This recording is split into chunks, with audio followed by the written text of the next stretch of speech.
नमस्कार. आज आपण तांदळापासून असा जबरदस्त नाश्ता बनवणार आहोत, जो हेल्दी तर आहेच पण खायलाही टेस्टी आहे. कमी तेलात कमी मेहनतीत बनणारा हा नाश्ता तुम्ही एकदा नक्की ट्राय करून बघा. याला तुम्ही मुलांच्या टिफिनलाही देऊ शकता किंवा सकाळी नाश्त्यासाठीही बनवू शकता.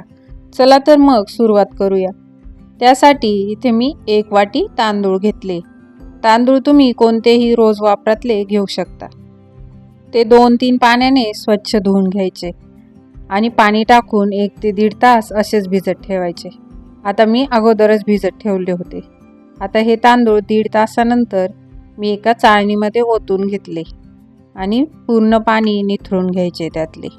2-3 मिनिटासाठी असेच ठेवले तरी चालेल. पूर्ण पाणी निथळल्यानंतर हे तांदूळ मिक्सरच्या भांड्यात काढून घ्यायचे आणि त्यातच 1 वाटी दही घ्यायचे. दही थोडे जास्त आंबट घेतले तरीही चालेल. ज्या वाटीने तांदूळ मोजले त्याच वाटीने दही मोजून घ्यायचे आणि छान बारीक फाईन अशी पेस्ट बनवून घ्यायची. आता मिक्सरच्या भांड्यात थोडंसं पाणी घालून तेही धुवून त्यातच ओतले. यावेळी यात खूप जास्त पाणी ओतायचे नाहीये. नंतर लागल्यास आपण टाकू शकतो.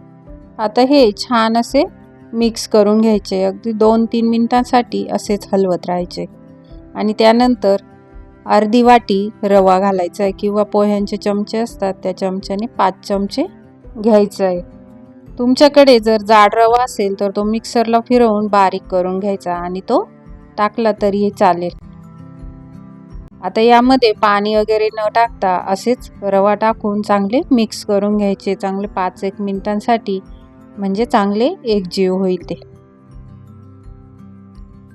आणि रवा मिक्स केल्यानंतर तुम्ही बघू शकता आता हे बॅटर घट्ट व्हायला सुरुवात झाली आहे. आता जसं जसं रवा फुगेल तसे हे बॅटर पूर्ण घट्ट होईल. आता यावर 5 मिनिट झाकण ठेवून असेच साईडला ठेवून देऊ. तोपर्यंत त्यासोबत खाण्यासाठी एक छानशी चटणी बनवून घेऊया.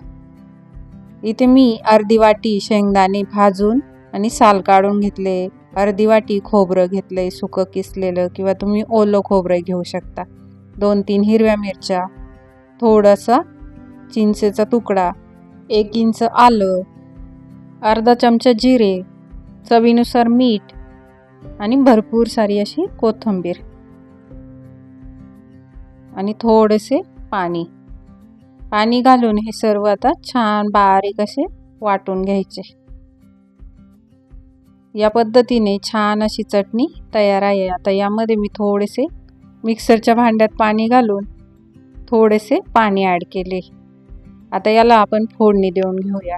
त्यासाठी तेल चांगले गरम करून घेतले आणि त्यात थोडीशी मोहरी टाकली. मोहरी तडतडली की त्यात जिरे टाकले, लाल मिरचीचे तुकडे, थोडासा कढीपत्ता. आता ही फोडणी छान अशी चटणीवरती घालून घ्यायची, म्हणजे चटणीची चव अजूनच भारी लागते.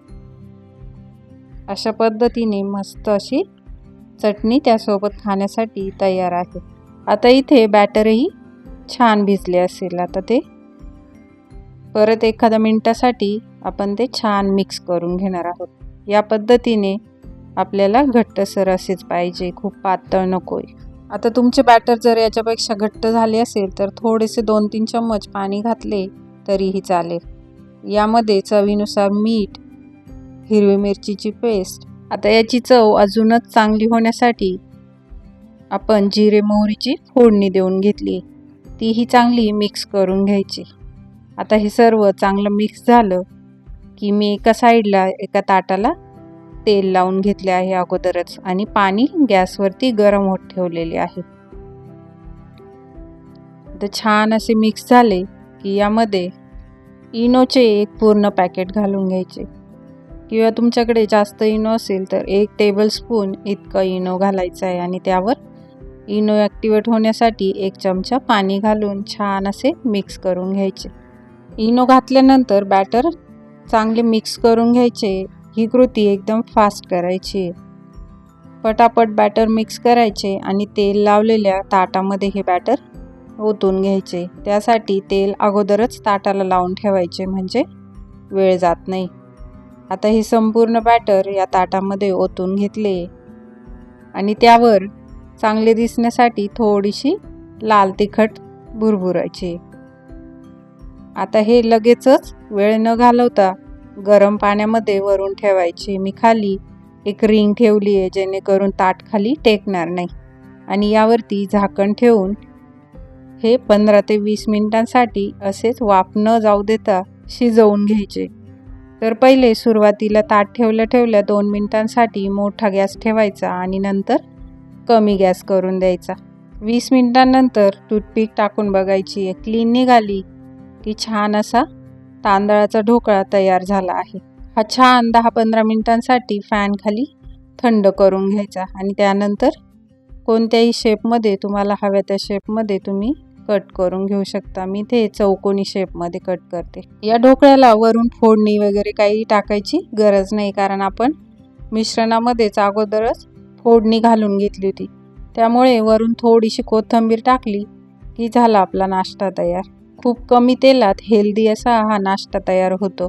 तुम्ही बघू शकता किती छान असा सॉफ्ट आणि स्पंजी तयार झाला आहे हा नाश्ता. हा ढोकळा बनवलेल्या चटणीसोबत एकदम भारी लागतो. तुम्ही एकदा नक्की बनवून बघा आणि कसा झाला ते कमेंट करून नक्की सांगा. व्हिडिओ आवडल्यास लाईक शेअर नक्की करा. अशाच नवनवीन रेसिपी बघण्यासाठी मायलिकी किचन रेसिपी चॅनलला सबस्क्राईब केले नसेल तर लगेच करा. चला तर मग भेटूया पुढच्या नवीन रेसिपीसह. तोपर्यंत मस्त खा, स्वस्त रहा.